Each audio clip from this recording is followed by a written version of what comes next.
Bonsoir à tous. À la une de ce journal, l'ultime voyage de son éminence Christian Cardinal Toumi a débuté ce lundi 19 avril. Des prières et recueillements meublent ces obsèques cardinalistes durant lesquelles le Premier ministre Joseph Dione Ngouté représentera le chef de l'État du Cameroun. La disparition de ce Église catholique suscite toujours une vague d'émotions et une pluie d'hommages. Les temps forts de cette première journée des obsèques du cardinal Christian Toumi, c'est à suivre en ouverture de ce journal. Dans l'escale internationale, une semaine après l'élection présidentielle au Tchad, de vives tensions sont observées au nord du pays, là où plusieurs colonnes d'individus armés multiplient les assauts et affirment leur détermination à marcher sur N'Djamena, à la capitale. En réaction, l'armée tchadienne annonce qu'elle a infligé une raclée à une colonne de terroristes. Cependant, les diplomates présents au Tchad sont très inquiets de l'évolution de la situation. Nous ferons le point dans la page internationale du 20h.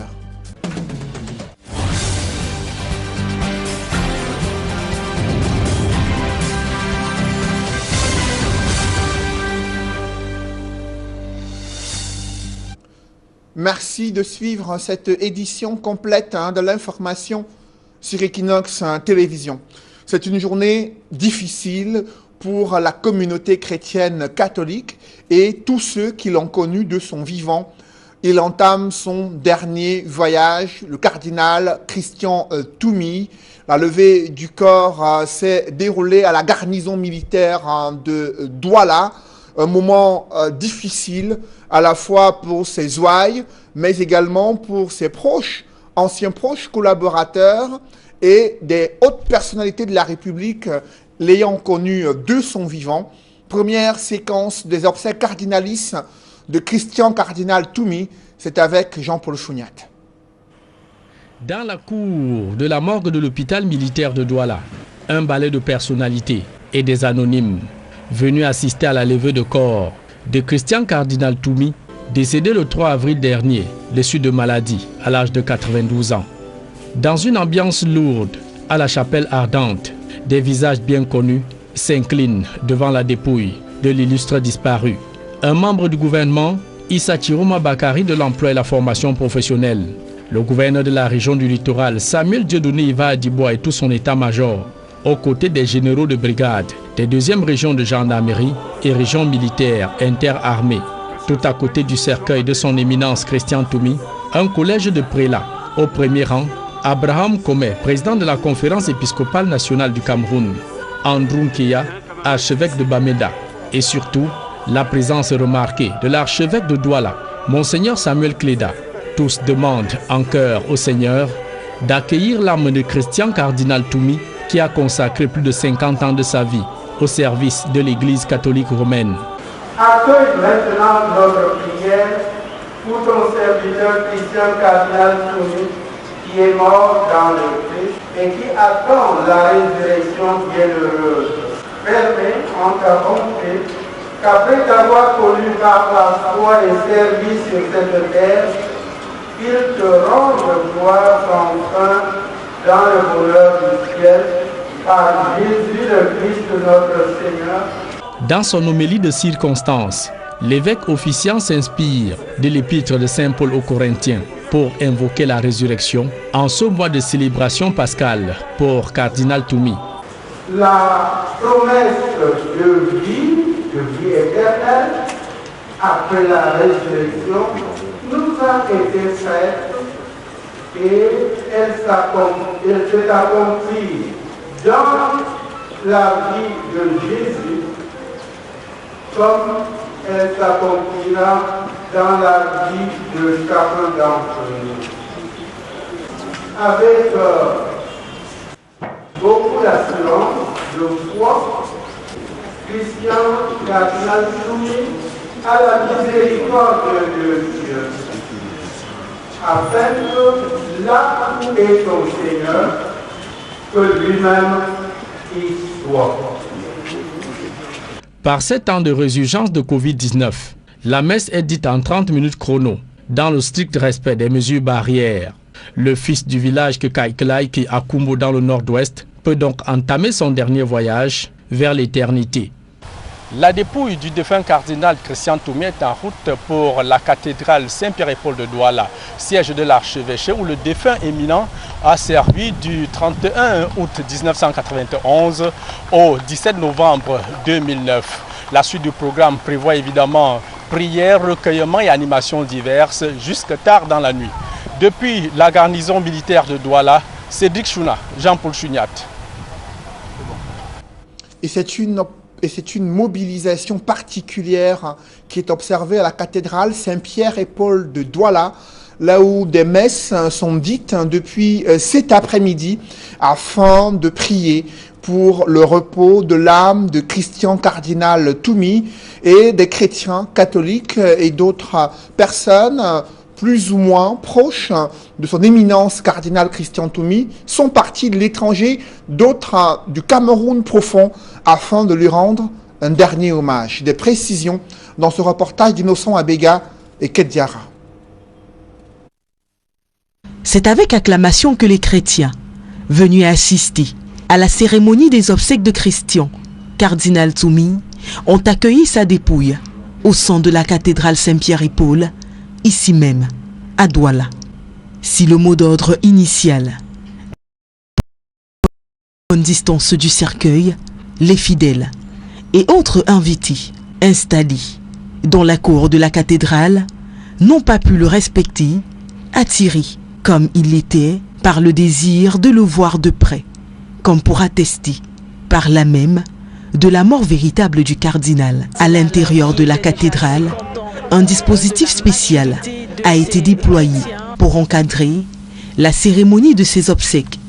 La toute première messe, célébrée par le nonce apostolique du Cameroun et de la Guinée équatoriale, Julio Mourac, est présentée comme une messe ordinaire, à la seule différence qu'elle est convoquée pour le cardinal. Vous avez dû remarquer que la messe a été célébrée dans les règles de l'art, dans la liturgie telle que l'Église a prévu, mais à la seule différence que c'est une messe de requiem, c'est-à-dire qu'en suffrage à un défunt.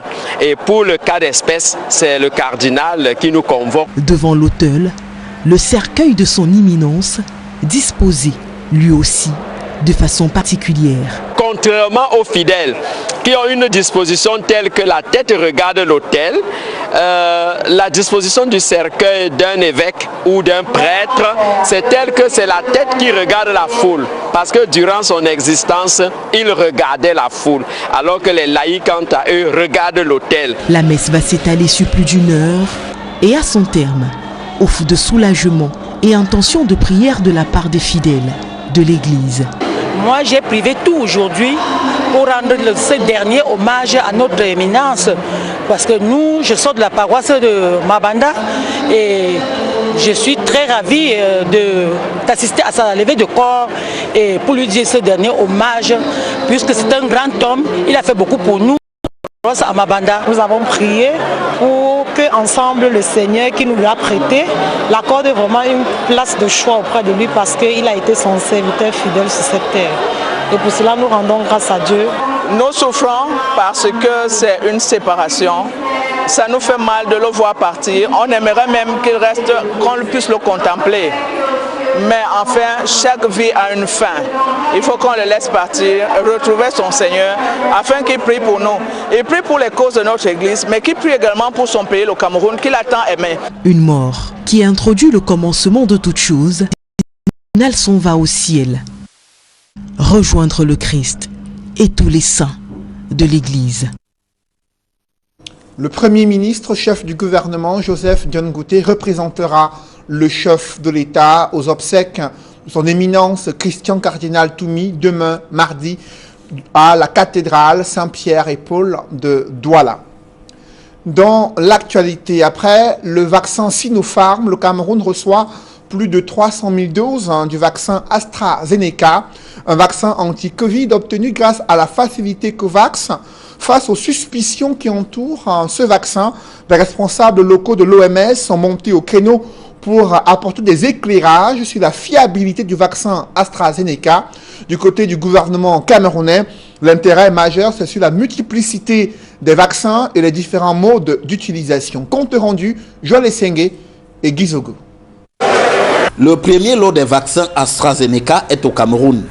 Il a été réceptionné à l'aéroport international de Yaoundé-Nsimalen par le ministre de la Santé publique et le représentant de l'Organisation mondiale de la santé OMS au Cameroun.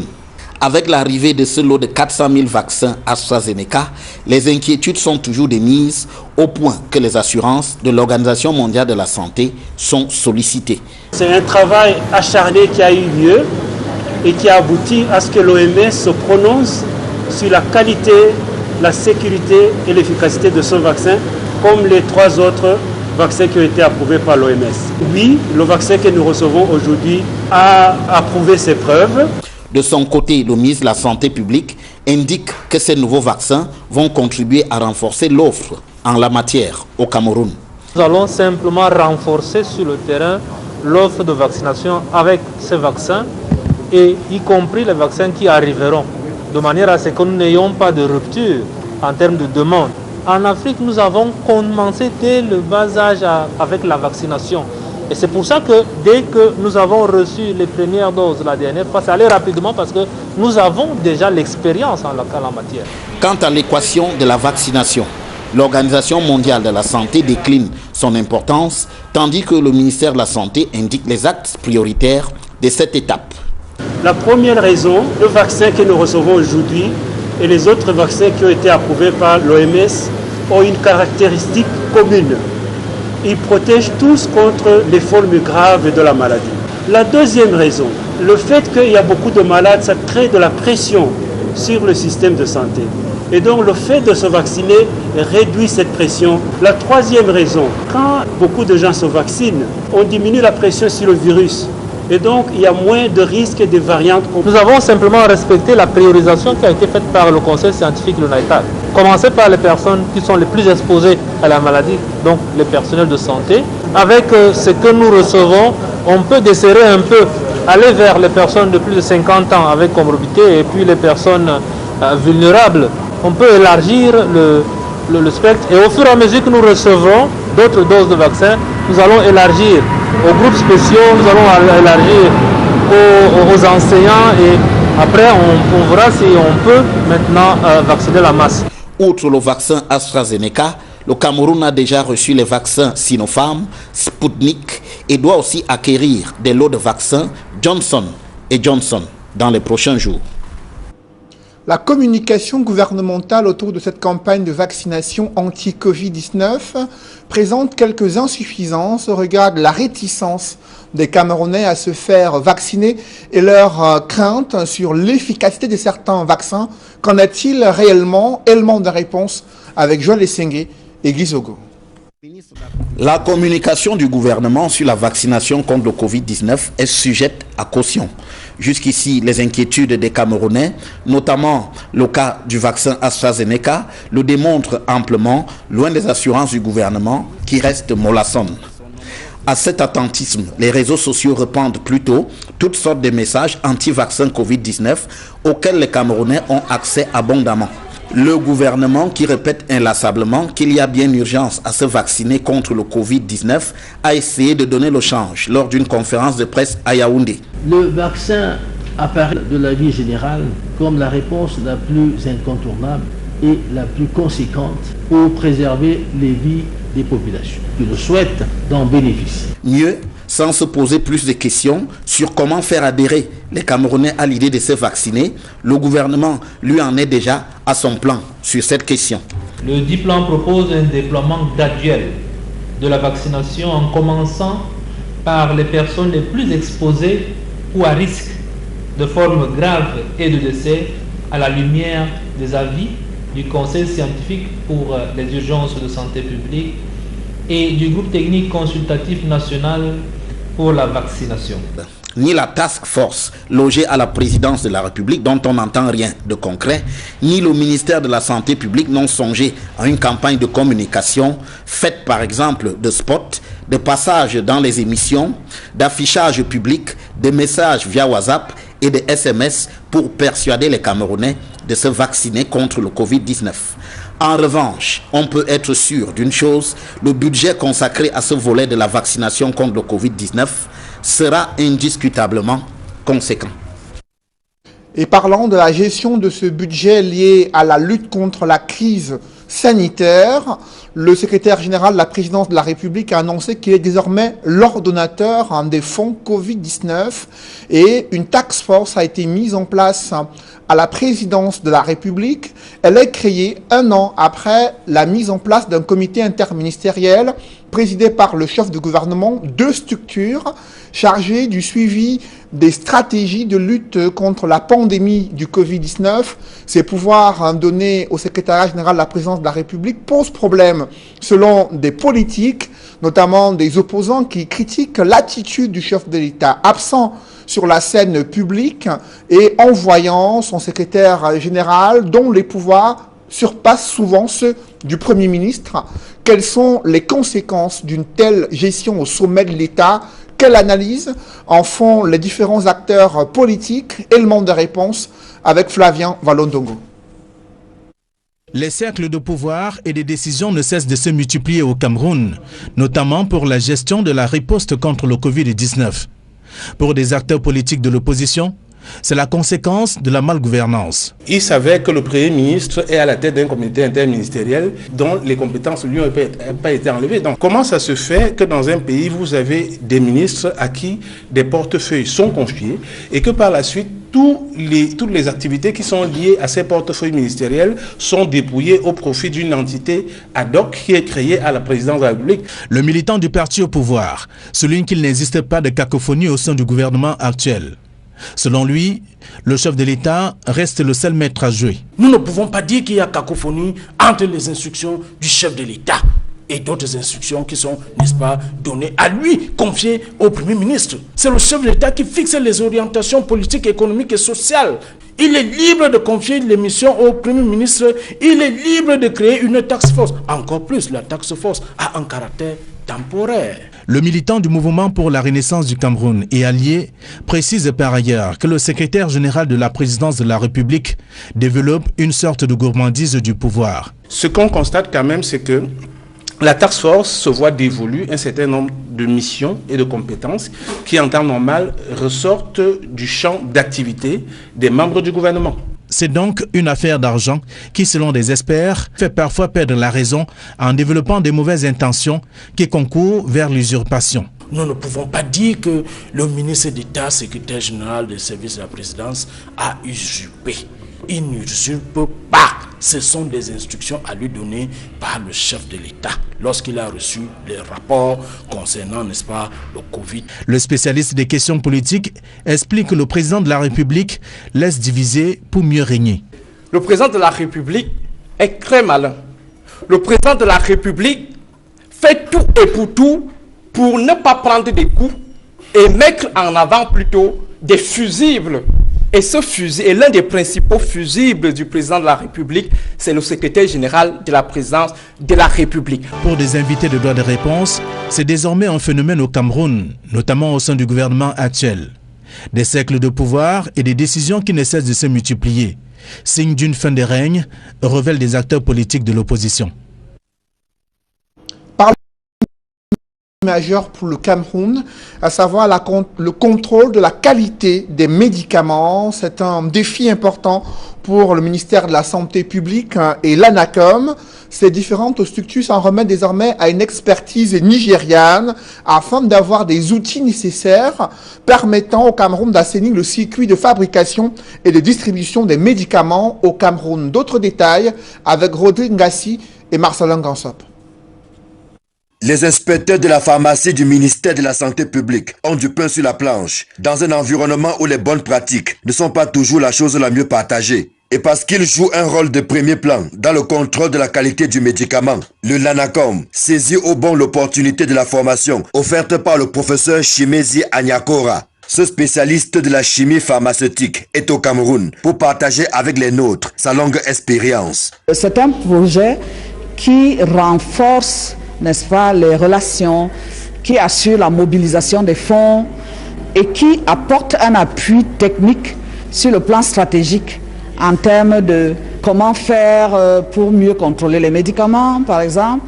Comment faire pour former les gens, connaissant les enjeux environnementaux, les enjeux socioculturels, les enjeux économiques même dans nos pays d'Afrique, de mettre notre expertise au service de nos ministères de la Santé pour résoudre nos problèmes de santé publique. Ce renforcement des capacités est d'autant plus important que la science évolue et ces acteurs doivent régulièrement se mettre à la page. La barrière que constitue la Covid-19 ne doit aucunement freiner les ardeurs, si tant est qu'il y va de la qualité des médicaments qui circulent chez nous et même ailleurs dans la sous-région. Vous savez que depuis la Covid-19, il est impératif qu'on mette en place des plateformes de formation virtuelles pour que les activités de renforcement des capacités ne s'arrêtent pas. Donc nous nous sommes engagés dans cette activité parce qu'elle nous permet de renforcer nos capacités sur le plan des connaissances, mais aussi de nous permettre, puisque nous sommes le laboratoire d'expertise nationale, qui est partenaire d'ailleurs de l'OCEAC en Afrique centrale, de pouvoir être partie prenante dans cette plateforme de formation continue et technique sur les fonctions essentielles des réglementations pharmaceutiques qui permettent d'aboutir en finalité à la circulation des médicaments de bonne qualité dans notre sous-région et au Cameroun. Pendant 5 jours, les inspecteurs de la pharmacie se sont abreuvés à la sauce nigériane. We are come to share experiences and the feedback I get from those inspectors is amazing. L'expertise du professeur Chimezi Anyakora est avérée dans des domaines aussi variés que le contrôle de qualité des médicaments et de vaccins et autres bonnes pratiques de fabrication. Le monde agropastoral est aux abois à l'extrême nord du Cameroun. Dans le département du Logone et Chari, les populations font face à une insuffisance criarde d'infrastructures routières pour permettre, n'est-ce pas, d'écouler les produits agricoles dans cette partie du Cameroun. Les autorités promettent de rectifier le tir, mais le problème d'insécurité persiste également dans la partie septentrionale du pays, affectant l'activité agro-pastorale. C'est le constat que font Donald Brice Kamgan et Amadou Daïrou dans ce reportage.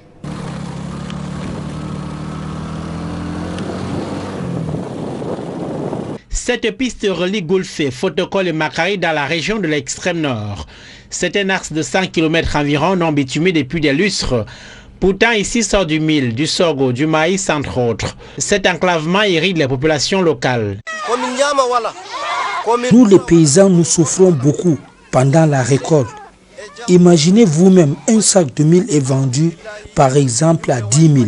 Pour que le même sac soit transporté pour le marché, vous dépensez plus de 2 000 francs parce qu'il n'y a pas de route pour écouler nos marchandises. De l'absence des routes pour écouler leurs produits, les populations travailleuses de terre pourtant subissent, paradoxalement, le renchérissement des prix pour les denrées qui parviennent sur le marché local. Nous ne parvenons pas à écouler les produits qui sont au bas-fond des villages. Et dans un deuxième temps, à cause de ce manque de routes praticables, cela a un incident sur les coûts des denrées alimentaires que nous consommons. L'instance qui doit s'occuper de ces difficultés des paysans, c'est le projet de développement rural intégré Chari-Logone. Ses responsables réunis en session ordinaire annoncent que les défis sus-évoqués sont dans l'agenda de la structure. Nous allons réhabiliter la route Maltam-Goulfey-Blangois avec un pont à Kobro.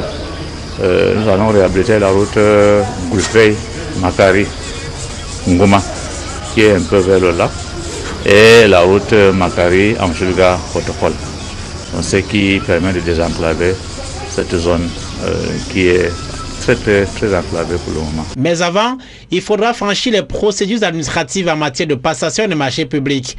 Cette étape va permettre de sélectionner les entreprises qui mettront les machines à la disposition des paysans locaux. Alors que les populations piaffent d'impatience, le gouverneur de l'extrême nord, président du conseil d'administration du PDRI, annonce que les études sont bouclées. Tous les sectoriels, l'élevage, l'agriculture, le domaine, le Minepat, donc les descentes sont effectuées, le rapport est en cours de rédaction, nous allons le transmettre à la hiérarchie et nous pensons que la suite ne tardera pas à venir. Pour l'exercice 2021-2022, le projet de développement rural intégré Chari-Logone est doté d'un budget de 6 milliards 100 millions de francs CFA En dehors du désenclavement, la construction et la réhabilitation des salles de classe ainsi que les appuis au secteur de l'élevage sont en perspective. De nombreux obstacles persistent sur le chemin des femmes engagées dans l'entrepreneuriat féminin. Comment contourner ces multiples barrières liées à la fois à un environnement familial, mais également les difficultés liées à l'environnement des affaires au Cameroun. Des femmes chefs d'entreprise partagent leur expérience sur ces épineuses questions et invitent leurs sœurs camerounaises à se lancer dans des activités génératrices de revenus. D'autres précisions dans ce reportage est signé Cédric Chouna et Isabelle Carole Zoupet. Dans un comité de direction qui prennent des décisions sans intégrer le volet femmes. Comment impulser la féminisation de l'entrepreneuriat? La question préoccupe bon nombre de femmes au sein de la société camerounaise qui plus que jamais se battent à faire valoir leur savoir-faire et affirmer leur autonomie. Cependant, le manque de capital ou de moyens financiers constitue l'un des premiers obstacles que rencontre la gente féminine dans ce processus de féminisation des emplois. Nous avons entendu tous les points de vue de ces différentes dames concernant l'entrepreneuriat féminin, notamment les points cruciaux que sont les problématiques de financement. Vous savez que le financement, c'est le problème principal que rencontrent les femmes entrepreneurs chez nous. Alors, comment lever un pan de voile sur ces questions-là pour pouvoir résoudre le problème et que les femmes entreprennent de façon plus sereine et qu'elles aient des fonds pour pouvoir justement faire survivre leurs entreprises. Si certaines militent beaucoup plus pour la valorisation des compétences des femmes plutôt que la politique des quotas, car ceci pourrait laisser émerger des incompétences non maîtrisables au sein de l'entreprise, il reste tout de même que cet avis ne fait pas l'unanimité. Car pour d'autres, la parité fait partie des solutions efficaces pour accorder une place de choix à la femme. Quand le gouvernement malien a été mis en place, le fait que le gouvernement ne soit pas paritaire, les femmes se sont levées. Et nous avons constaté pendant les conseils régionaux, il n'y avait pas de femmes et on est resté bras croisés, on n'a rien fait. Donc effectivement, les quotas permettent de faire avancer les choses et on a besoin de quotas. Et donc vous voulez la parité? Pourquoi pas? Si le Cameroun, si le président Paul Biya pense à la parité, ça sera une bonne chose. La preuve, en Afrique, il y a des gouvernements paritaires comme le Rwanda, l'Éthiopie. Pourquoi pas aussi le faire au Cameroun? C'est possible. Ce plaidoyer des femmes pour une féminisation de l'entrepreneuriat afin que ces dernières soient davantage mises en exergue dans les entreprises, administrations et autres ne cesse d'être fait depuis fort longtemps, mais peine à être résolu par les autorités, pourtant bien conscientes de la situation. Coup de théâtre dans le département de la Léquié, le ministre des Enseignements secondaires vient d'annuler un arrêté préfectoral portant redéploiement des personnels enseignants du département de la délégation départementale des enseignements secondaires de la Léquié. Selon Pauline Alo-Valionga, les enseignants redéployés doivent regagner leur précédent poste de travail et déposer à son service un certificat de reprise de service, le ministre de l'enseignement secondaire qui annule un arrêté préfectoral portant redéploiement des personnels enseignants. Et à présent, ces images d'un grave accident survenu à l'entrée est de Douala, où un camion transportant des grumiers a perdu le contrôle de sa vitesse. Ensuite, une des billes de bois est tombée sur plusieurs véhicules et selon les informations recueillies auprès des témoins de la scène, plusieurs personnes auraient perdu la vie lorsque l'une de ces billes de bois est tombée sur ces véhicules. Vous voyez en image les dégâts matériels causés par ce grave accident survenu à l'entrée est de Douala. Je vous invite à présent à suivre quelques témoignages recueillis sur place. Le camion sortait du côté de Yassa, donc du côté à la sortie de la ville, et la voiture, le personnel sortait de la ville, donc de la ville. En fait, ce que j'ai remarqué, c'est que le personnel était au téléphone. Il était au téléphone pendant qu'il a dérapé. Quand il dérape, c'est comme ça qu'il vient croiser le camion. C'est comme ça qu'il y a eu accident. Les billes de bois sont tombées sur la petite voiture. Le propriétaire est sorti vivant. Et le camion, même la tête du camion est quittée. Il y a eu deux bons dans le camion et un blessé. Dans la voiture du personnel, il y avait 2 personnes. Bon, le chauffeur s'est échappé et c'est celui qui était à la cabine qui a perdu sa vie. Et pendant ce temps, on ne connaît pas. Puisqu'il y avait un camion devant le personnel, c'est plutôt le chauffeur et son motorbike qu'on ne connaissait pas où il se trouve. Puisque dans le camion, le chauffeur s'est blessé, il y avait un blessé et le motorbike. On ne sait pas si le chauffeur a suivi puisqu'il était emporté par le taxi pour l'hôpital. Mesdames, Messieurs, c'est la fin de ce journal, mais avant de clôturer cette note à l'international, je vous le disais en titre, la présidence de la République tchadienne déclare que l'armée a infligé une raclée aux terroristes dans la province du Kanem. C'est du moins ce qu'affirme le secrétaire général de la présidence de la République au Tchad. Sur le site de cette présidence tchadienne, des forces de défense et de sécurité disent avoir mis en débandade samedi 17 avril aux environs de 15 heures une colonne de terroristes qui s'est maladroitement avancée au nord de la province du Kanem. Selon les officiels tchadiens, cette colonne de terroristes a été totalement décimée. L'armée tchadienne annonce 300 terroristes neutralisés, 150 faits prisonniers, dont 3 hauts responsables de ce groupe terroriste. 26 véhicules ont été récupérés, dont 16 équipés d'armes lourdes. Durant les affrontements armés, 5 soldats tchadiens ont été tués et 36 autres blessés, selon un bilan officiel. Certains acteurs de la société civile tchadienne appellent à un cessez-le-feu et l'ouverture des négociations. Le secrétaire général de la présidence de la République félicite le président tchadien pour ses faits d'armes. Il demande aux membres du gouvernement de faire fonctionner l'administration tchadienne et de ne pas céder aux sirènes de la désinformation. Et notons que les différentes représentations diplomatiques présentes au Tchad sont inquiètes de l'évolution de la situation. L'ambassade des États-Unis à N'Djamena a demandé aux différents ressortissants américains de quitter le territoire tchadien et de ne pas s'aventurer au-delà de la capitale en raison des affrontements armés entre un groupe non identifié et les forces de sécurité tchadiennes. Mesdames, Messieurs, c'est la fin de ce journal. Merci de l'avoir suivi. Juste après cette édition de 20h, retrouvez Serge Alain Otto et ses invités en direct de Yaoundé pour le débrief du journal sur le plateau d'Equinox Soir. Merci de rester sur Equinox Télévision.